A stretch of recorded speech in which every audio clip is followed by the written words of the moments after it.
I'm just out taking a look at the pasture. You know, we've had a lot of rain, so we've got grass going good.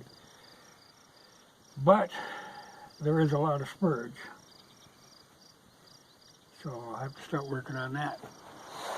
But I was going to talk about something I ran across earlier today. Um, Biden was giving some speech. Actually, this one was, well, it was all bullshit, but it was amazingly coherent for him. You know, I mean, he's just reading off the teleprompter, but he could really screw that up. This was actually pretty coherent. So they must have really had him juiced up to get that out of him. I'm sure it's not easy.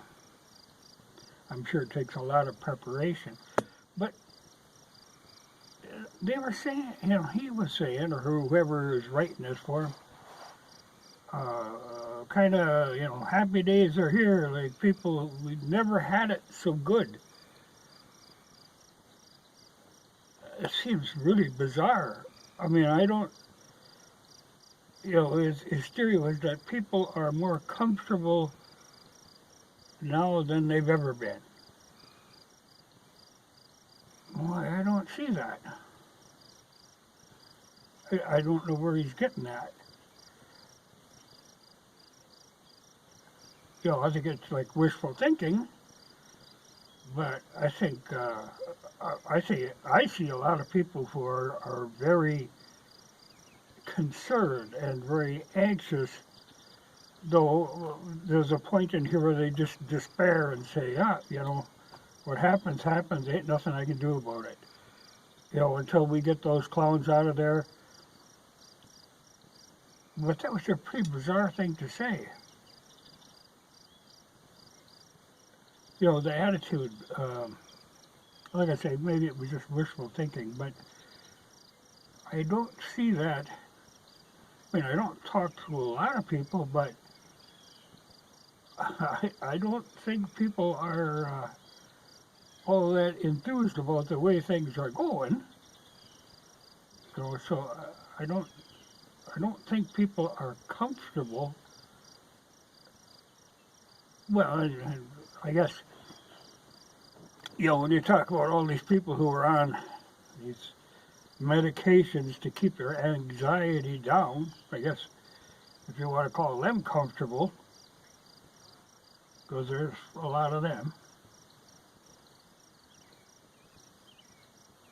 But I don't know how, if you are paying any attention to what goes on in the world or what the prices in the stores are and stuff, I don't know how you can be comfortable with that. So like I say, probably wishful thinking on his part, you know, and they was kind of like to cheerlead to a certain extent, but I don't see that. I have I have seen it worse, where people were really scrimping to get by. You know, late '60s, early '70s, things were tough then. But I don't see the happy days he's talking about. You know, and at the same time they're talking about ooh starvation. You know, and you got empty shelves in stores. A thing I have never seen before. Here, you know, it's surprising, and you sure don't get a lot of bang for your buck anymore. You know, like a normal spending spree for me used to be like $20. Well, no, that is about $100 for that same sort of thing. So I don't think, well, unfortunately, people aren't prepared for it. The reality is going to come and really clunk them on top of the head, because this sort of thing has got to catch up to you. I mean, you can't just keep printing money out of nothing, you know. Well, yeah, the full faith and credit of the U.S. government. I got no faith in them. I give them no credit. So, personally, I'm doing fine, but that's not, it's because of my lifestyle. I get by fine. I don't need a lot. But that's no thanks to the government. I mean, I can't give them any credit for for me getting by. It's in spite of them, because they do everything they can to keep you down, to keep you dependent on them. I'm not so much dependent on the government, and I don't look for it. I don't expect anything from them, like these handouts that they're giving out, and I think now they just forgave a bunch of student loans again, millions. Well, millions don't mean much to them. I can't remember, somebody, a senator at one time, had said, a million here and a million there, and pretty soon it starts adding up to real money. A million is nothing now. People don't bat an eye on it.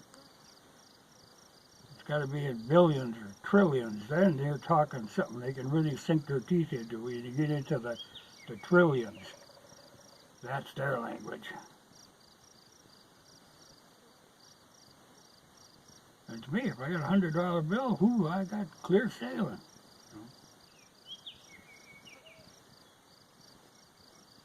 But a 20 don't get you far anymore.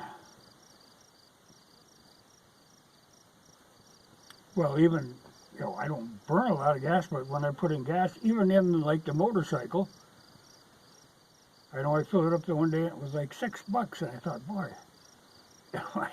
that's the most I've ever put in a bike. Of course, I get excellent gas mileage with that, but still, it's the thought of that. That's really like a trip to town and back. For me, that's going to cost me, that's $6. Ain't a lot in town worth it for me. Which is why I tend to order off the internet a lot, because like today, there was some stuff I needed. And my first thought was, I'll run on a motorcycle and get it. I did some fittings for these air couplers for power tools. And I thought, well, I'll just run into town. And I thought, ooh, $6 worth of gas. I just ordered them online. I'm not in that big a hurry. I could wait. If it takes a week to get here, fine. I'm not in that big a hurry. But I do try to plan things out. I'm constantly making a list so I don't have to make a lot of trips. But that whole idea that people, I guess they kind of learned how shaky things can be from this pandemic experience. So now you give them this little bit of freedom, and they're feeling, pretty happy, I guess, but that could all shut down in a hurry too. They keep trying to get something else going, because they love that. You really got to foot on the neck of the people if you can shut them down so they can't even leave their house. They like that. Well, let's see what happens. But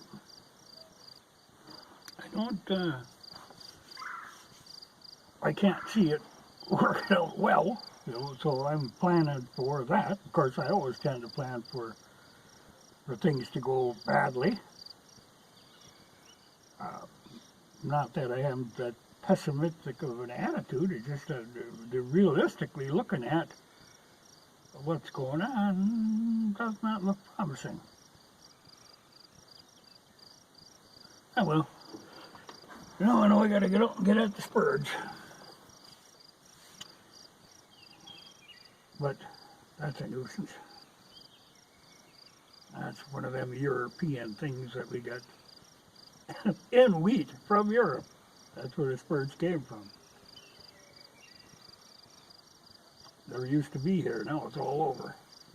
And it just ruins the pasture. So you got to keep at it.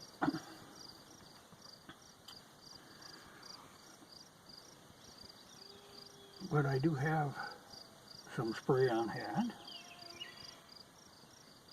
But it's funny, you know, I was looking the other day, last time I was in town, I bought some of this particular oil. I use a 30 weight Castrol heavy duty in my motorcycles. And I really like it. That's what I've always used. I'm not a big fan of synthetics. So that's what I use. It's getting harder to find. It used to be when I'd buy it, it was $3 a quart, which at that time seemed a little high.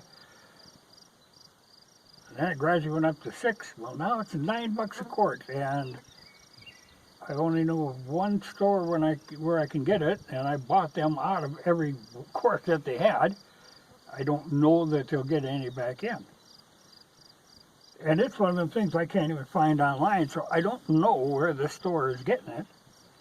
But it's at one Napa. There's like 3 Napas in town. Only one carries that. And I probably must be their only customer. But, you know, I got a hell of a lot of miles on my bikes. And that oil has always worked well for them, and they've run out of in them since they were new. You know, it's what I prefer to run. But when they can't find it, you know, if I go in and ask and they can't find it, oh, they want to recommend the synthetic stuff. They want to tell you that in the worst way. Got no interest in that. I like conventional oil, but getting hard to find. You know, I can still get in some places, but I know I go into some stores and it's all synthetic or synthetic blend. I don't need that. I want old squashed up dinosaurs. I know that works. Well, we'll see how long your comfort level lasts, if there is such a thing. But I think it's just cheerleading, you know. But I think you're cheerleading for a losing team here. I think we are going to take a beating. And we'll see how people pull through that. It'll be interesting. But don't count on the government to bail you out. You got to take care of yourself. You know, you're better off in a... Well, we'll see. We'll see how this plays out. But this does not look good to me. Won't really faze me, but I hate to see it go that way. Things are just so poorly handled. It's just incredible. Every time you think, oh, it can't get any worse, they can't go any lower, they go lower. There's always one more rung down that ladder they can go. And pat themselves on the back for doing it. It's quite a bunch. Like today, though, I heard there was where they were going to withhold the money for school lunch program from schools that don't have in place some gender agenda, you know. Well, that's a heck of a thing to be doing. I mean, why you want to tie them things together is beyond me.